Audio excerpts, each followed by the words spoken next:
5 തലമുറകളായി നിങ്ങൾക്കൊപ്പം PRS hospital. ക്ഷമയോടെ കേൾക്കുക, നല്ല കേൾവിക്കാരനാവുക, പേഷ്യൻ്റ് ലിസണർ ആവുക. ഇത് നല്ല മനോഹരമായൊരു കാഴ്ചപ്പാടാണ്. നമുക്ക് ഒരുപാട് കാര്യങ്ങൾ അറിയാം. ഓരോരുത്തർക്കും ധാരാളം വിജ്ഞാനം കിട്ടുന്നുണ്ട്, അറിവ് കിട്ടുന്നുണ്ട്.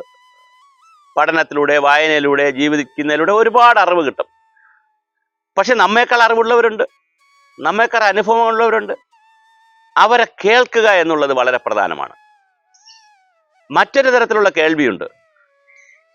നമ്മുടെ വീട്ടിലെ കുഞ്ഞുങ്ങളാകട്ടെ എന്തെങ്കിലും ഒരു ദുഃഖവുമായി നമ്മളെടുത്ത് വരുമ്പോൾ അത് കേൾക്കുക. അത് കേൾക്കുമ്പോൾ തന്നെ അവരുടെ പകുതി ദുഃഖം കുറയും. ചിലപ്പോൾ ചിലർക്ക് മുഴുവൻ ദുഃഖവും കുറയും. എൻ്റെ ദുഃഖം കേൾക്കാൻ ഒരാളുണ്ടായല്ലോ, ഇനി എനിക്ക് സമാധാനമായി. കേൾക്കുക എന്ന് പറയുന്നത് വളരെ പ്രധാനമാണ്. പ്രത്യേകിച്ച് ദുഃഖിച്ചിരിക്കുന്നവരെ, ആത്മഹത്യ ചെയ്യാൻ പോകുന്ന ആളിനെ ഒന്ന് കേട്ടാൽ, ആത്മഹത്യയുടെ മുനമ്പിൽ നിൽക്കുമ്പോൾ, അത് വളരെ ശാസ്ത്രീയമായി തെളിയിക്കപ്പെട്ടിട്ടുള്ള കാര്യമാണ് കൗൺസിലിംഗ് ഒക്കെ. ആത്മഹത്യ ചെയ്യാൻ പോകുന്ന ഒരാളിനെ എന്തിനിത് ചെയ്യുന്നു, ജീവിതം നഷ്ടപ്പെടുത്തുന്നു അല്ലെങ്കിൽ ജീവിതം ഇല്ലാതാക്കുന്നു എന്ന് ഒന്ന് കേൾക്കാൻ നമ്മൾ തയ്യാറായാൽ വലിയ മാറ്റമുണ്ടാകും. അപ്പോൾ നമ്മൾ കേൾവിക്കാരാവുക, പേഷ്യൻ്റായിട്ട് ലിസൺ ചെയ്യുക, ക്ഷമയോടെ കേൾക്കുക. ക്ഷമയോടെ കേൾക്കുന്നത് സംവാദമല്ല, ഓൺ സൈഡ് മാത്രമാണ്. എല്ലാം കേട്ടതിന് ശേഷം നമുക്ക് അഭിപ്രായം പറയാം, പക്ഷെ എല്ലാം കേട്ടതിന് ശേഷമേ അഭിപ്രായം പറയാവൂ. അപ്പോൾ കേൾവിക്കാരാവുക എന്നുള്ളത് വളരെ പ്രധാനമാണ്. പ്രത്യേകിച്ച് ദുഃഖവുമായി വരുന്നവരെ, വിഷമവുമായി വരുന്നവരെ, രോഗമുള്ളവരെ, നിരാലംബരെ കേൾക്കാൻ നമുക്ക് കഴിയണം. അവരെ കേൾക്കാൻ കഴിഞ്ഞാൽ നമുക്ക് ഒരുപാട് കാര്യങ്ങൾ ചെയ്തു കൊടുക്കാൻ കഴിയും. ഇവിടെ ഒരാൾ വരുന്നതും തെറ്റായി ജീവിച്ച് മോശമായി പോയി മരിക്കാനല്ല. മരണം ഒരു യാഥാർത്ഥ്യമാണ്. പക്ഷെ എങ്കിലും മരിക്കുന്നത് വരെ സന്തോഷത്തോടെയും ആനന്ദത്തോടെയും ജീവിക്കുവാനാണ്. അപ്പോൾ ഓരോരുത്തർക്കും ഒരുപാട് ദുഃഖങ്ങളുണ്ടാവും, വേദനയുണ്ടാവും, തെറ്റിദ്ധാരണകളുണ്ടാവും, ഒരുപാട് കാര്യങ്ങളുണ്ടാവും ജീവിതത്തിൽ. ഇത് കേൾക്കുക എന്നുള്ളത് വളരെ പ്രധാനമാണ്. അത് കേൾക്കുന്നതിലൂടെ, മറ്റൊരാളിനെ നാം കേൾക്കുന്നതിലൂടെ നമ്മളാണ് ഉയരുന്നത്. അപ്പോൾ തീർച്ചയായിട്ടും കേൾക്കുക എന്നൊരു ശീലം എല്ലാവരും കൊണ്ടുവരണം. പ്രത്യേകിച്ച് മുതിർന്നവർ കുട്ടികളെ നന്നായി കേൾക്കണം. അവരുടെ ആഗ്രഹങ്ങൾ, അവരുടെ ദുഃഖങ്ങൾ, അവരുടെ പ്രയാസങ്ങൾ ഒക്കെ കേൾക്കണം. ഇപ്പോൾ പലപ്പോഴും സംഭവിക്കുന്നത്, ഒരാൾ മറ്റൊരാളോട് ചെന്ന് സന്തോഷം പങ്കുവയ്ക്കാൻ പോയാൽ, ഓ നിനക്കെന്ത് സന്തോഷം, എനിക്കാണ് കൂടുതൽ സന്തോഷം എന്നൊക്കെ പറഞ്ഞ് ഈഗോ കാണിക്കും.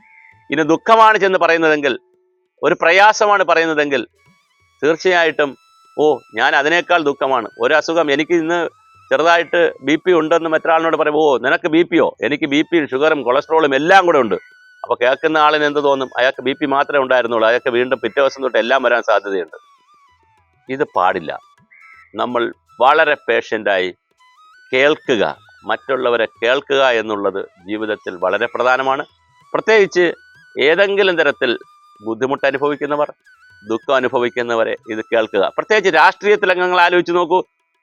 പഴയകാല രാഷ്ട്രീയ നേതാക്കൾ എല്ലാം ചെയ്തു കൊടുക്കുന്നവരൊന്നുമല്ല.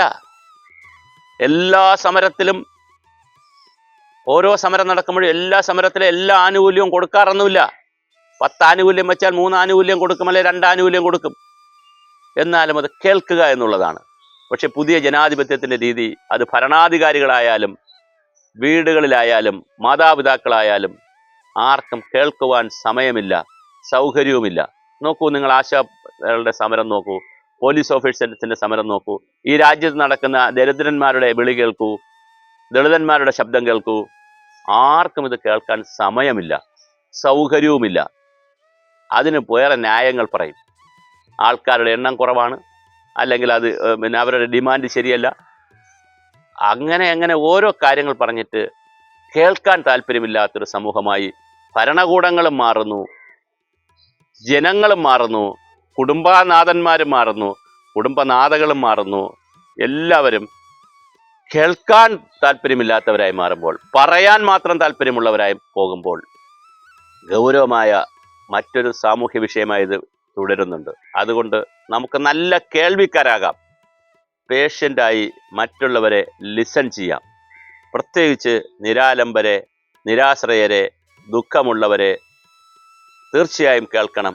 അതിലൂടെ ജീവനുകളെയായിരിക്കും നമുക്ക് രക്ഷിക്കാൻ കഴിയുക. നന്മയായിരിക്കും കൊടുക്കാൻ കഴിയുക. ഭരണാധികാരികൾ മുതൽ ഉദ്യോഗസ്ഥർ, ഒരു ഓഫീസിൽ ചെല്ലുന്നു, ഒരു ഉദ്യോഗസ്ഥനോട് തൻ്റെ പരാതി പറയുന്നു, തൻ്റെ നിവേദനത്തെ കൊടുക്കുമ്പോൾ അത് കേൾക്കുക എന്നുള്ളതാണ് പ്രധാനം. ആ നിവേദനം കേട്ട് അതിലെ കാര്യകാരണ സഹിതം മനസ്സിലാക്കിയാൽ നിവേദനം കൊടുക്കുന്ന ആളിന് പകുതി പ്രശ്നം പരിഹരിച്ചതായി തോന്നും. അപ്പോൾ അതുകൊണ്ട് തീർച്ചയായും നല്ല കേൾവിക്കാരാകുക, എല്ലാ തലങ്ങളിലും നല്ല കേൾവിക്കാരാവുക എന്നുള്ളത് ആത്മീയതയുടെ മറ്റൊരു തലമാണ്.